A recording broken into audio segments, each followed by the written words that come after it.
I'm CK. Tonight we've got a learner's kit. It's from To Learn Tronics. It is an advanced learning board, logic gates. So it'll be a soldering practice. It's a soldering practice kit plus a little training on how logic gates work. Should be fun.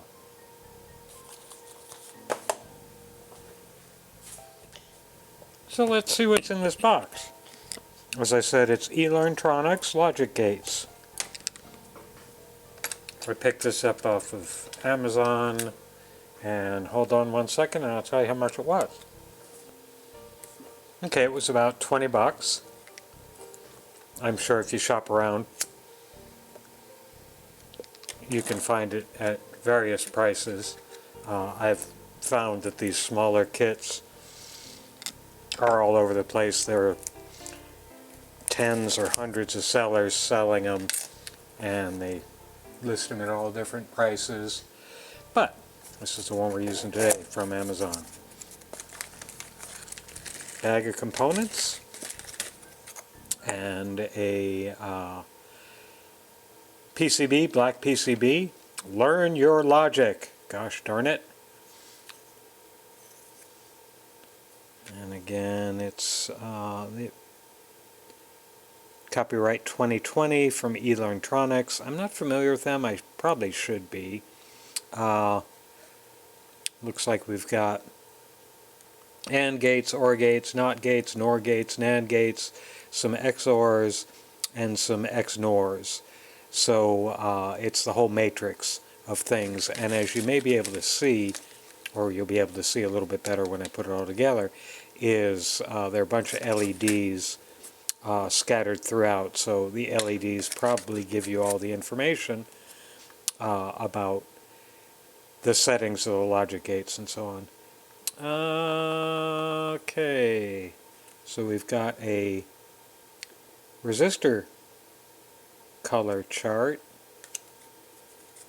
but we don't have an actual parts list or assembly guide, which we probably don't need an assembly guide. And on the logic board, all the components are silk screened with their values, and the LEDs have both the square solder lead hole and a flat side. So it looks pretty much, I guess this is pretty much just, and a couple of transistors scattered about. I think I'm going to guess that they're the same model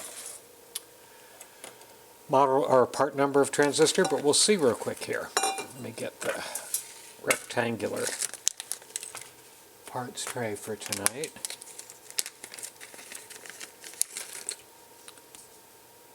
Battery connector, solving that age-old question, I wonder how much power it uses. 9 volt.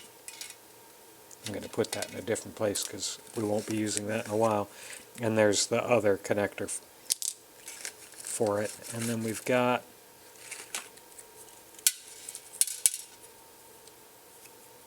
a bunch of transistors and a screw right here. Bunch of transistors and a bunch more transistors. We all know how much I like soldering transistors. These are 547s. Are they all 547s? I hope so. Yes, they are. They're all the same transistor. So we don't have to worry about that. Bunch of resistors. The resistors are all, I think they're all 470 and 10K, but let me double check. Yeah, 470 and 10K. So that's good. Just there for a second. Dump the rest of the parts out. And again, a bunch of LEDs, push button switch, a on-off toggle switch, another push button switch, and 4 screws and 4 standoffs, so you can set it down like so. It looks like, obviously it's very simple. It's just a logic simulator or logic gate system using transistors as the gate components, and the resistors are just in there to adjust voltages and keep the load off the LEDs and so on. So this looks like it's pretty straightforward and probably will go pretty fast. In fact, let me look at a couple of more things here, or describe a couple of more things before we get going.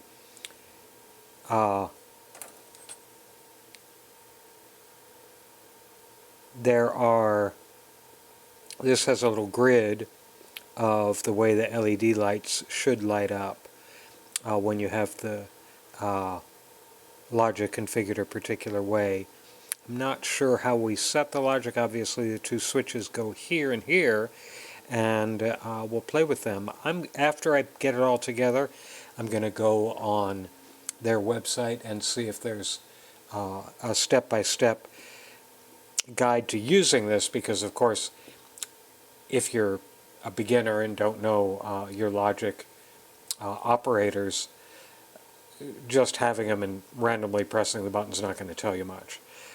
But in terms of assembly, again, it's just a bunch of resistors, a bunch of transistors, power input goes here, the on-off switch goes here, and that's it. So I actually am not going to do any commentary on the assembly, because as I look at this, there's not going to be anything particular to talk about.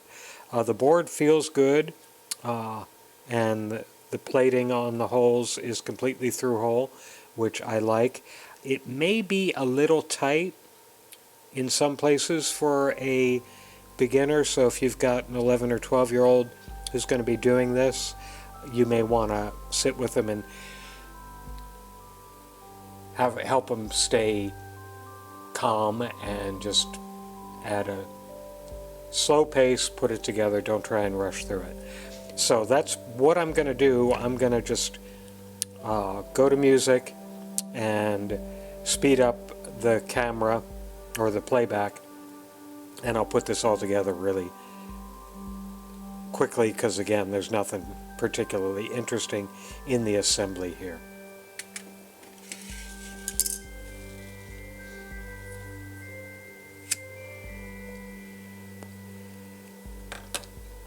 Oh, and that means that I'll be turning on WQXR,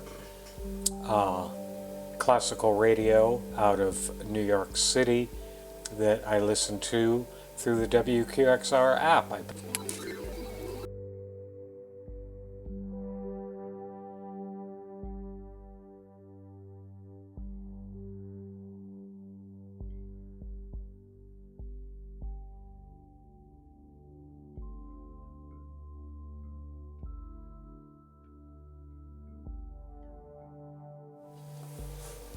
So pretty quick and simple build.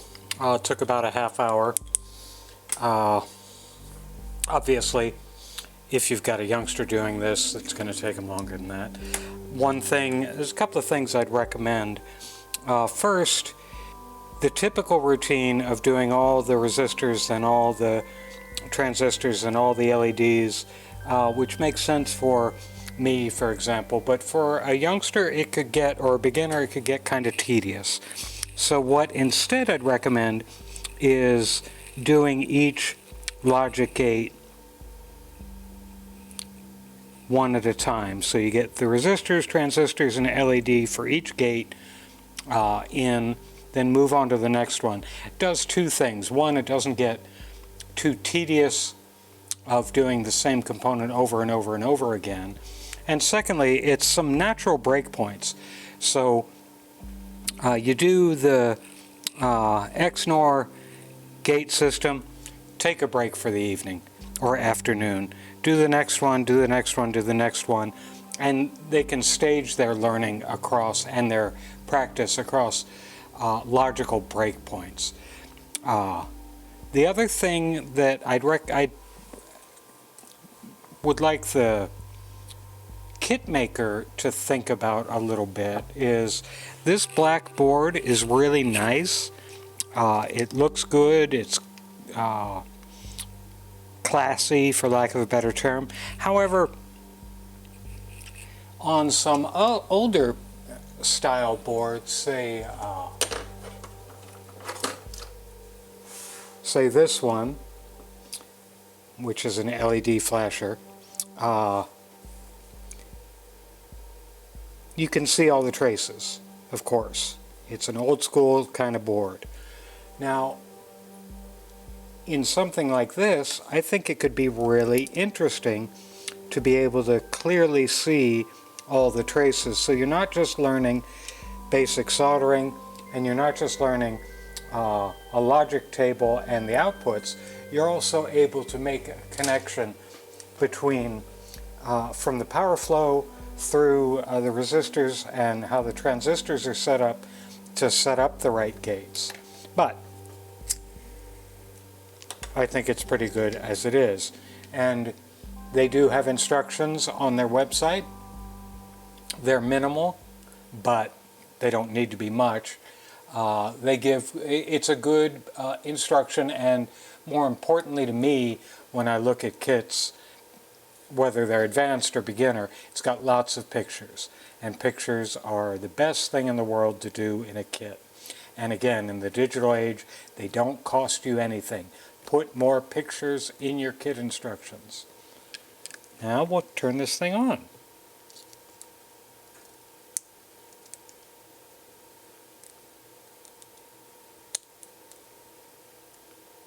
Batteries installed. I'm going to turn off the overhead light here, the workshop light, so we can see the LEDs better. And we turn the switch on, and there we go. We've got some lights on and some lights off. So for example, the knot, and over here on your table you can see if you have both inputs off, the output is on, so the lights are on. On the XNOR we have output A off, output B off, and input A off, input B off, and the output is 1, so it's on. And of course the switches are the inputs, I'm sorry. So if we do something like we exercise the OR gate, and we leave the A off and put the B on, it's of course going to turn on. And there it goes. So the OR and the XOR both go on, and of course the NOR is off now, and one of the knots is off because the B input is on. Let's do 2. So we've got A input and B input, which means the AND is going to be on. The OR is continued to be on because one or the other of the inputs is on, and the XNOR is going to be on too because both inputs are on. So again, this is a good little kit and a graphic demonstration of how TTL logic works, or any logic works. I mean, this is good training for someone learning software as well as hardware. So it was a good little kit, a quick one. I think it's worth the $20-some that it cost. It's from eLearntronics.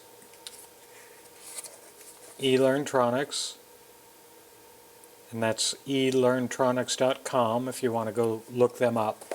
And it's a good little kit. Thanks for watching.